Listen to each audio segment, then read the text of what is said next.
Drew Brees' legacy, man, I'm going to put him as one of the greatest quarterbacks to ever play this game, man. Yes. Um, for some of y'all don't hold. I will still go down in history saying he should have won the MVP against Patrick Mahomes a few years ago. But to see what he was able to do to come out and now after tearing up the shoulder where some people thought he would never be the same again, to come back New Orleans, he put the city of New Orleans on his back in a time where they needed something to believe in.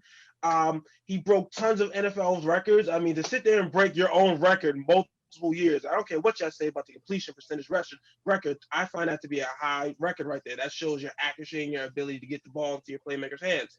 I think like I said, I think he's one of the greatest quarterbacks to ever play this game. He still has his one Super Bowl, which is more than we can say for some of the QBs that we consider to be the best. I mean, Phillip Rivers retired today, and a lot of people automatically throw him into the Hall of Fame. I have questions about that. But back to Drew Brees, like I said, one of the greatest to ever play the game. All right. Ray, I know Sunday may have been the last time we see Drew Brees, and you've been at the center of the controversy when it comes to him. What are your thoughts about his legacy and where he ranks all time? I mean, once again, I have no real issue with Drew Brees. But here's the issue like we had from like the summertime. Drew Brees, to me, is a first ballot Hall of Famer. If you want to put him top 10 all time, I'm cool with that, But he's not like a Mount Rushmore QB. I talk about a lot of things with Mount Rushmore, winning, accolades, and then talent as well. Like he has all this, he has a lot of records, but he hasn't done anything really significant with those records. He's just has a lot of records. After he won the Super Bowl, he hasn't done anything. People were telling me, oh, when he was getting 5,000 yards a season, oh my God, the defense is trash. You get him a good defense and watch what he does.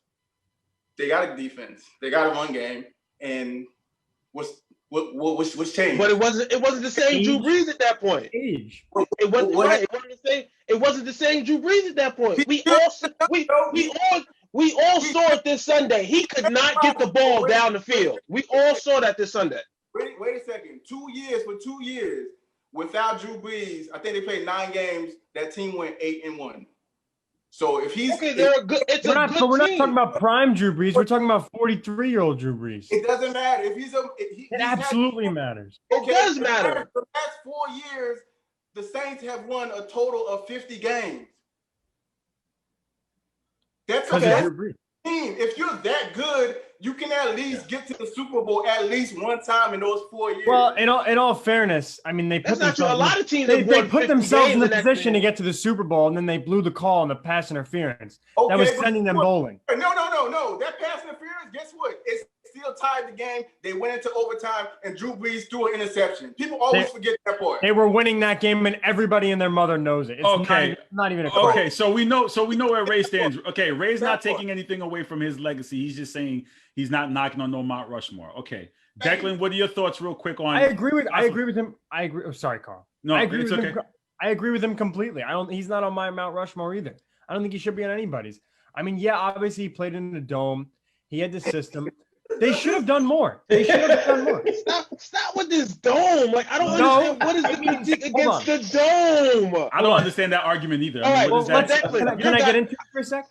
Is that cool? Go ahead. I didn't mean to sound like such a dick when I said that, but I'm being serious. It's fine.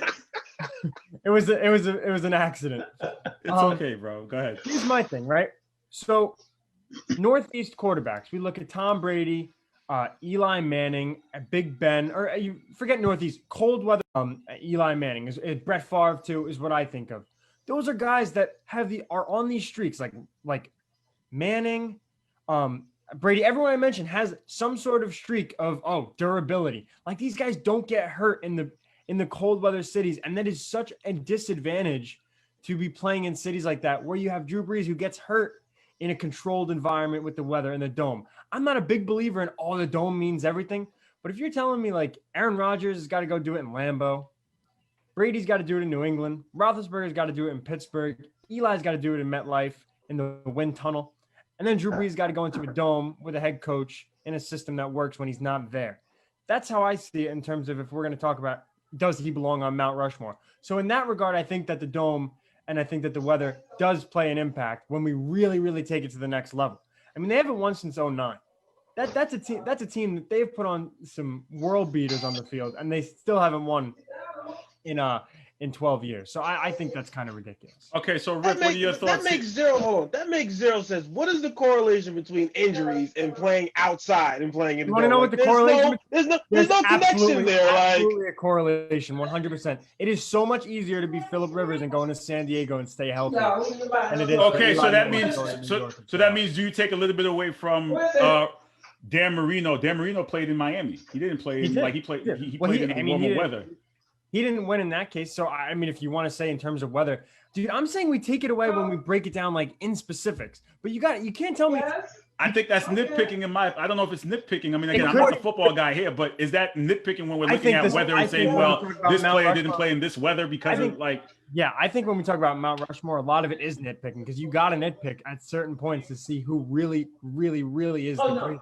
And that's why it is harder to play in a cold weather. It just can't be underestimated.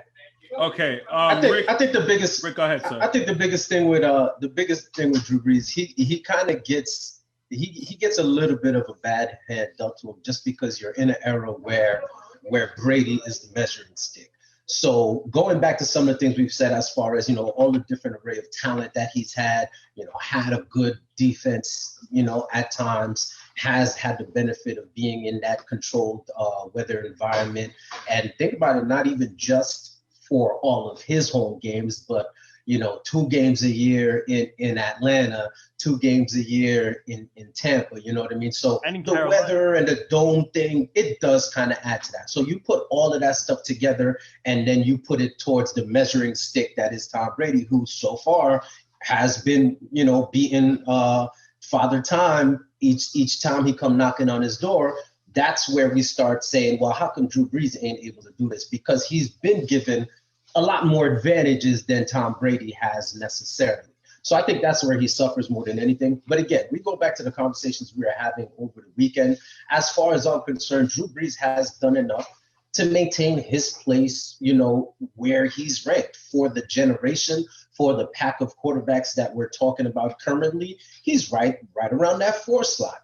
He's going to be behind Brady. He's going to be behind Peyton. He's going to be behind Rodgers, And I don't think another Super Bowl, a trip to the Super Bowl or a victory in the Super Bowl would have had him jump any one of those guys. And losing the way he did over the weekend, I don't think it drops him below any of those guys. But you know what? I mean? But to kind of wrap up the conversation, according to Ray, he's saying Rodgers is on the clock. So that means you kind of got to have him and Rodgers neck and neck, no? Because I think way better than him already, but he's still on the clock. But you can't say that though, because when you talk about records, Drew Brees has the records, Rodgers doesn't, and they have the same equally amount of Super Bowl appearances as of right now. So how could Rodgers be ahead of him? Because Rodgers also has he's about to 3 MVPs. He has a Super Bowl MVP already. And if your eye test, if you have a functional brain, I think it comes down to that eye test. The thing about Aaron Rodgers is before Patrick Mahomes, Aaron Rodgers was considered one of the greatest passers of the football, just simply by the eye test. He's still some of the things he could do, no other quarterbacks have really done. We've seen done before Patrick Mahomes came along. So yes, he beats out Drew Brees in that aspect. But to sit there and to hold that against Drew Brees, I would take Drew Brees passing ahead of a lot of the other greats that we have. You know what I mean? Like who? I might take him above Tom Brady. If it was simply a passing situation, I might take him above Tom Brady. Anybody else taking that bet? Oh. If it was simply passing, I mean, we're giving all things equal. I don't care if you complete, if you watch the Saints offense, he's dinking and dunking half the damn time. That's only recently though. Exactly. That's the last couple of years. When he first got to New Orleans, those first couple, they were bombs all over the place. I think Drew Brees, at the end of the day, I just feel again, outside looking in and listening to everybody talk, in the words of Ray Jarvis, our MVP, Drew Brees should get his flowers. I don't see why we should have any knock on his career.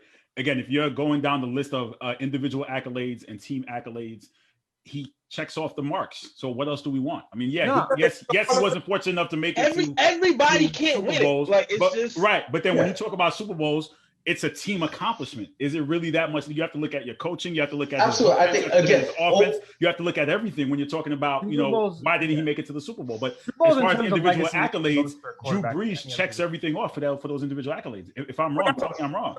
No, I think you're right. You're absolutely right. And I think, like Ray said, man, he's top 10 without even looking at it and dissecting it. He's top 10, no doubt. Don't think he's top 5 for the generation. He's definitely going to be slotted right in that four slot where I kind of said he's been and he would live regardless. So I don't think we're necessarily disrespecting him. I think we're just kind of giving the example. We're breaking down his legacy. Why he's Ray not disrespects high, him. you know? Ray disrespects That's what I was trying to get to. Yeah, that's what I was trying to get to. Yeah, but moving along, let me ask you guys this. When Patrick Mahomes went down on Sunday, did everyone's heart drop like, oh, there goes the season? Did anyone believe right then and there that they're done, Browns are going to the AFC Championship game? Or did you have some slight of hope?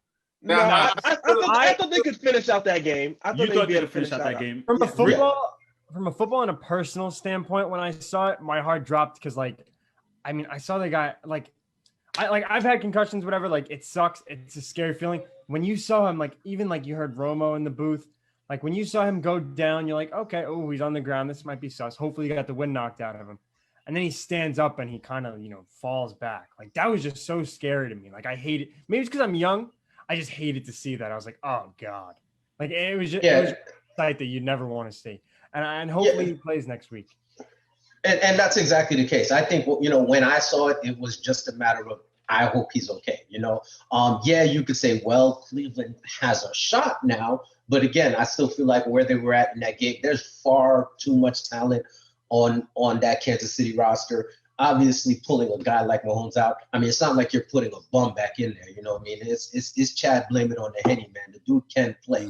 So I didn't think they were necessarily going to lose. It gave Cleveland a glimmer of hope. But I think the more important thing was being worried about his health going forward beyond that game. Yeah, I didn't think they were going to lose because when they were driving, they were in scoring position. They still made the field goal. So it was 22-10, and it was the middle of the the third quarter. And if you watch how the Browns offense was playing, it wasn't no quick strikes. It was long drive. And so, and like Rick said, Chad Henne has been a starter in this league. He's not he started 55 games. Yeah, so he has played, and plus him playing in week 17 definitely helped. So it wasn't like he hasn't played all season, and he just needed to throw the game, basically. Travis, was it a missed opportunity on the Browns' part not to capitalize off of Mahomes going out and win this game? I mean, I wouldn't necessarily consider that because I think I can't remember who mentioned that Kansas City is just far too talented. I mean, I would say they missed the opportunity when they lost that fumble on the reach on the goal line right there. That was their missed opportunity right there. I mean, granted, I think it's a stupid rule, but to miss out on that one right there. But they did make a game out of it though when Patrick Mahomes went out. So I'll give him credits for that because Henny gave a 8 INT away, which was a disgusting looking pass. But I don't think because Kansas City is just they were far too talented to still lose at that point in the game to the Browns. The Browns just didn't have enough.